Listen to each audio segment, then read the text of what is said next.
2026년 1월 12일 전 세계 IT 업계가 발칵 뒤집혔습니다. 영원히 섞이지 않을 것 같던 물과 기름, 절대 만날 수 없는 평행선이라 불리던 두 거대 제국이 하나로 합쳐졌기 때문입니다. 지구상에서 가장 높고 견고한 성벽이 있습니다. 매끄러운 은색 알루미늄으로 지어진 그 성벽 안에는 독자적인 언어와 규칙만이 존재하는 외부와 철저히 단절된 낙원. 우리는 그것을 애플이라는 이름의 종교라고 불렀습니다. 창업주 스티브 잡스의 유언과도 같았던 우리는 남의 기술을 쓰지 않는다는 오만한 고집, 완벽주의라는 이름의 견고한 성벽이 마침내 산산조각 났습니다. 사과 로고의 제국이 시대의 파도 앞에 무릎을 꿇고 숙명의 라이벌에게 구조 요청을 보낸 겁니다. 마치 스님들이 목탁을 두드려야 할 엄숙한 대웅전 한복판에서 난데없이 성가대의 찬송가가 울려 퍼지는 것과 같은 상황입니다. 서로 다른 신을 섬기며 영원히 섞일 수 없던 두 교리가 한 공간에서 뒤엉키고 있습니다. 애플이라는 교리를 맹신하던 신도들에게는 그야말로 하늘이 무너지는 것 같은 배신감이 느껴지는 순간이 지금 글로벌 IT 시장 한복판에서 버젓이 벌어지고 있습니다. 기업끼리 협력 좀 할 수 있는 거 아니냐고 반문하실 수 있습니다. 천만의 말씀입니다. 이것은 우아한 비즈니스 협력이 아닙니다. 패배자의 쓴맛과 생존을 위한 처절한 몸부림입니다. 1등 자리를 뺏긴 애플이 시장에서 도태될지 모른다는 공포에 휩싸여 적에게 무릎 꿇는 굴욕적인 사건입니다. 애플이라는 브랜드가 가진 종교적 상징성은 타협하지 않는 독자 노선 이른바 순혈주의에서 나옵니다. 반도체 칩 하나부터 운영체제 작은 나사 하나까지 남의 기술을 빌려 쓰는 것을 금기시했습니다. 완벽주의라는 이름 아래 자신들이 만든 것만이 최고라는 지독한 똥고집. 스티브 잡스라는 불세출의 인물이 살아있을 때까지만 해도 그건 통했습니다. 삼성과 구글을 향해 프라이버시를 침해하는 악당이라며 손가락질하던 그들. 이제 그 악당의 기술이 없으면 스마트폰을 만들 수조차 없는 처지가 되었습니다. 냉정하게 따져볼까요? 애플의 주요 부품은 거의 다 외주입니다. 삼성이 디스플레이와 메모리를 납품하고 LG가 카메라 모듈을 TSMC가 칩을 생산합니다. 자기들이 만드는 건 먹다 남은 사과 로고밖에 없는 디자인 회사로 전락해버린 겁니다. 그런데 여기서 한술 더 떠서 이제는 구글의 최신 인공지능 모델인 제미나이를 자신들의 가장 소중한 심장부인 아이폰에 이식하기로 결정했습니다. 이것은 부품 하나를 사오는 차원이 아닙니다. 사람으로 치면 뇌를 통째로 경쟁자의 것으로 갈아 끼우는 대수술입니다. 애플 스스로 우리는 인공지능 전쟁에서 완패했습니다라고 전 세계에 공식 자백하며 백기투항한 것이나 다름없습니다.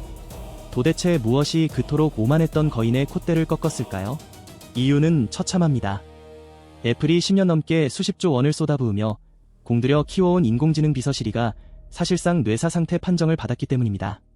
경쟁사들이 실시간으로 외국어를 통역하고 복잡한 논문을 세 줄로 요약하며 사진 속전 애인을 감쪽같이 지워주는 마법을 부리는 동안 시리는 무엇을 하고 있었을까요? 여전히 오늘 날씨 어때? 같은 유치원 수준의 대화에 머물러 있거나 알람 하나 제대로 못 맞추며 사용자들의 비웃음을 샀습니다. 삼성 갤럭시가 통화 중 실시간 언어 번역이라는 기적을 보여줄 때 아이폰 사용자들은 번역 앱을 따로 켜야 하는 번거로움을 감수해야 했습니다. 시장은 냉혹했습니다. 특히 한국처럼 기술 트렌드에 민감한 시장에서 아이폰 사용자들이 이럴 거면 굳이 비싼 아이폰을 쓸 이유가 없다며 떠날 조짐을 보이기 시작했습니다. 혁신의 아이콘이라 불리던 애플이 이제는 혁신의 걸림돌 취급을 받기 시작했습니다. 팀 쿡 CEO의 등골이 서늘해질 수밖에 없었습니다. 더 이상 자존심만 세우며 버틸 재간이 없었습니다. 발등에 불이 떨어졌습니다. 결국 그들은 자존심을 쓰레기통에 처박았습니다. 자체 개발이라는 허울 좋은 명분을 포기하고 구글의 바짓가랑이를 붙잡고 매달리기로 한 겁니다. 그런데 여러분, 여기서 정말 흥미로운 관전 포인트가 있습니다. 애플이 이제야 겨우 문을 두드린 구글의 안방에는 이미 18년 전부터 떡하니 자리 잡고 있던 무시무시한 터줏대감이 있었다는 사실입니다. 바로 대한민국 기업 삼성전자입니다. 삼성과 구글의 관계는 애플이 맺은 단순한 계약과는 차원이 다릅니다. 애플이 이제 막 보따리를 싸들고 들어온 낯선 이방인이라면 삼성과 구글은 피를 나눈 혈맹에 가깝습니다. 시계바늘을 2008년으로 돌려보겠습니다.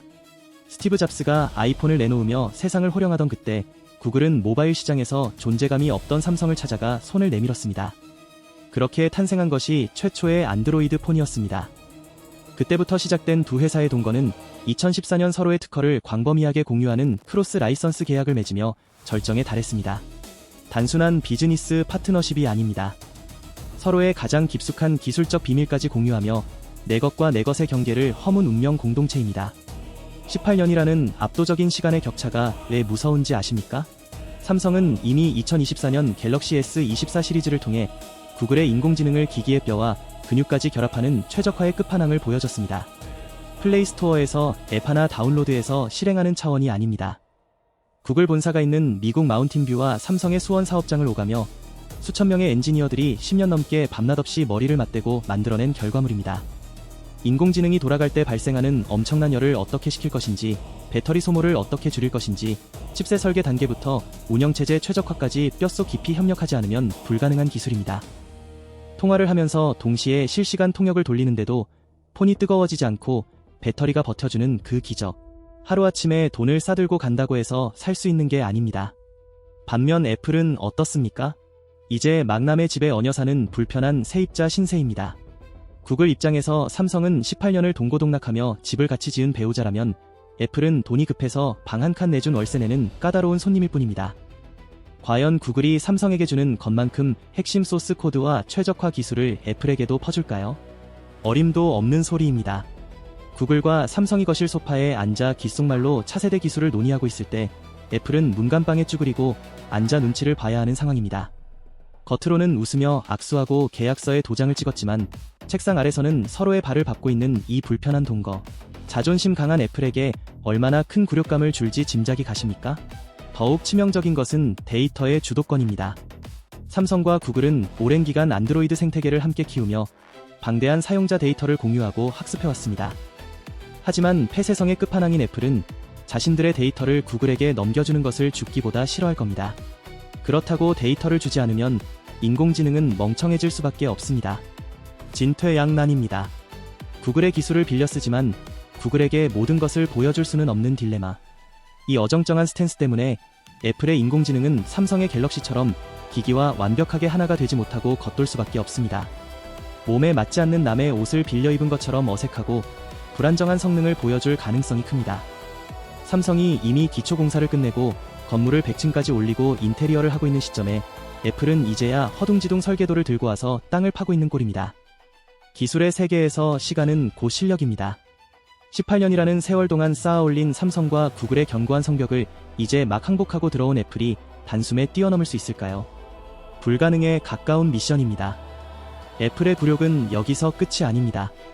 구글이라는 거인의 어깨 위에 올라탄 삼성이 이제는 구글마저 뛰어넘어 자신들만의 독자적인 우주를 건설하고 있기 때문입니다.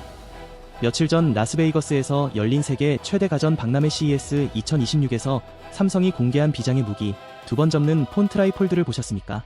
그 현장의 열기는 용광로처럼 뜨거웠습니다. 전 세계에서 모여든 수만 명의 관람객과 기자들이 삼성 부스 앞에 구름대처럼 몰려들어 입을 다물지 못했습니다. 애플이 고작 6인치 남짓한 직사각형 화면 속에서 남의 인공지능을 빌려와 근근히 버티고 있을 때 삼성은 하드웨어의 형태 자체를 바꿔버렸습니다. 인공지능이 마음껏 뛰어놀 수 있는 운동장의 크기를 단숨에 3배로 넓힌 겁니다. 스마트폰이라는 기기의 개념을 송두리째 뒤집어 엎는 혁명입니다. 지하철에서 폰을 꺼내 펼치면 태블릿만 한 화면이 나타납니다. 왼쪽 화면에서는 외국 바이어와 화상통화를 하며 실시간 통역 자막을 보고 가운데 화면에서는 그 내용을 바탕으로 인공지능이 자동으로 계약서를 작성하고 오른쪽 화면에서는 관련 자료를 검색해서 띄워줍니다. 이 모든 작업이 끊김없이 물 흐르듯 동시에 이루어지는 이 압도적인 멀티태스킹 기술력. 단순히 돈으로 칩셋 몇 개 더 박는다고 구현할 수 있는 게 아닙니다. 폼팩터가 바뀌면 생활이 바뀐다는 것을 삼성은 말이 아닌 제품으로 증명했습니다. 연세대 조성배 교수 같은 국내의 석학들이 이번 사태를 보고 애플의 구글 제휴는 삼성에게 위기가 아니라 오히려 삼성의 기술적 우위를 전 세계에 증명하는 축포다라고 입을 모으는 이유가 여기에 있습니다. 삼성은 아무도 가보지 않은 미래를 창조하고 있고 애플은 과거의 영광을 갉아먹으며 남의 기술에 기대어 연명하고 있다는 것이 만천하에 드러났기 때문입니다. 더욱 무서운 것은 삼성의 확장성입니다. 삼성은 구글이라는 한 우물에만 갇혀 있지 않습니다. 최근 삼성은 퍼플렉시티 같은 실리콘밸리의 가장 핫한 AI 스타트업들과도 잇따라 손을 잡으며 자신들만의 연합군을 만들고 있습니다. 이것이 무엇을 의미하는지 아십니까? 삼성은 이제 구글에게만 의존해야 하는 단순한 파트너가 아니라 여러 파트너를 입맛대로 골라 잡을 수 있는 슈퍼을의 위치에 올라섰다는 겁니다. 구글 AI가 마음에 안 들면 다른 AI로 갈아탈 수도 있다는 무언의 압박. 이것은 구글조차 삼성의 눈치를 보게 만드는 강력한 힘입니다. 반면 애플은 선택지가 없습니다. 자체 기술은 망했고 대안은 없습니다. 구글이 사용료 더 내라고 하면 내야 하고 데이터 좀 보자고 하면 보여줘야 하는 처지입니다. 우리가 알던 그 도도했던 애플이 이제는 구글의 하청업체처럼 전락해버린 상황. 이것이야말로 진정한 기술 주권을 잃어버린 자의 비참한 말로이자 기술 독립을 이뤄낸 자가 누리는 압도적인 격차입니다. 삼성의 전략은 명확합니다. 하드웨어라는 강력한 무기를 쥐고 그 위에 세상의 모든 좋은 인공지능을 다 올려버리겠다는 것입니다. 이것은 소프트웨어 기업인 구글도 하드웨어만 겨우 만드는 애플도 흉내낼 수 없는 오직 삼성만이 가능한 필승 전략입니다. 기계를 직접 만들지 못하는 자는 결국 기계를 만드는 자에게 종속될 수밖에 없다는 제조업의 불변의 진리. 삼성이 다시 한번 증명해 보이고 있습니다. 이제 전 세계는 묻고 있습니다. 과연 스마트폰의 미래는 어디에 있는가? 낡은 사과나무 아래인가?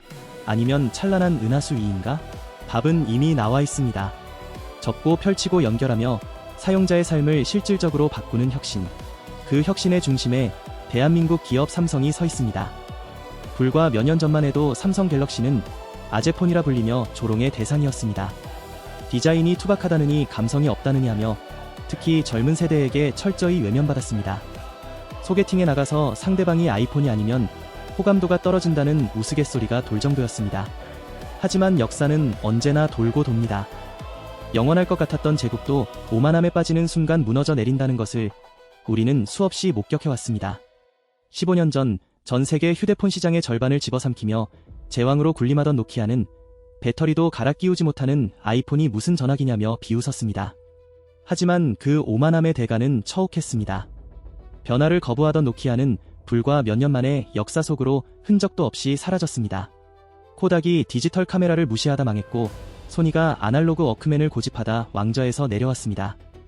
지금 변화를 거부하고 현실에 안주하던 애플에게서 멸망해가는 왕조의 냄새가 진하게 납니다. 그들이 자랑하던 혁신은 멈췄고 감성이라는 포장지 뒤에는 남의 기술을 빌려 쓰는 초라한 현실만이 남아있습니다. 애플카 프로젝트를 10년 만에 포기하고 인공지능 전쟁에서 백기를 든 그들의 모습은 노키아의 몰락 직전과 소름 돋게 닮아있습니다. 반면 묵묵히 기술의 가시밭길을 걸어온 삼성은 시련을 딛고 일어나 이제는 누구도 넘볼 수 없는 퍼스트 무버가 되었습니다. 남들이 사과 로고의 허영심에 취해 껍데기만 바꿀 때 삼성은 접고 펼치고 연결하며 사용자의 삶을 실질적으로 바꾸는 혁신에 집중했습니다. 13년 전 애플의 뒤만 쫓던 카피캣이라는 오명을 뒤집었었던 기업이 이제는 애플이 감히 흉내조차 낼 수 없는 미래 기술을 선도하는 주인공이 되었습니다. 이제 진정한 힙함이 무엇인지 다시 정의해야 할 때입니다. 단순히 비싼 로고가 박힌 폰을 들고 다니는 것이 힙한 걸까요? 아니면 언어의 장벽을 허물고 업무의 효율을 높이며 남들이 상상만 하던 기술을 내 손안에서 자유자재로 다루는 것이 힙한 걸까요? 오늘 여러분 주머니 속에 있는 그 스마트폰 이제 당당하게 꺼내셔도 됩니다. 남들의 시선보다 나만의 효율을 중요하게 생각하고 껍데기보다는 알맹이를 볼 줄 아는 여러분이 진정한 승자입니다. 그것은 단순한 기계가 아니라 온갖 견제와 시련을 뚫고 세계 1위 기술력을 증명해낸 대한민국의 자부심 그 자체입니다. 우리는 지금 거대한 역사의 변곡점 위에 서 있습니다. 실리콘밸리의 권력이 대한민국 수원으로 이동하고 소프트웨어의 독재가 하드웨어의 혁신 앞에 무릎 꿇는 짜릿한 순간을 목격하고 있습니다. 애플이라는 거대한 공룡이 서서히 저물어가는 소리가 들립니다. 그 소리는 우리 경제가 다시 한번 비상하고 있다는 희망의 메시지입니다. 기억하십시오. 안에서부터 썩어가고 있는 사과는 서서히 지고 있고 무한한 가능성을 품은 찬란한 갤럭시는 지금 막 떠오르고 있습니다.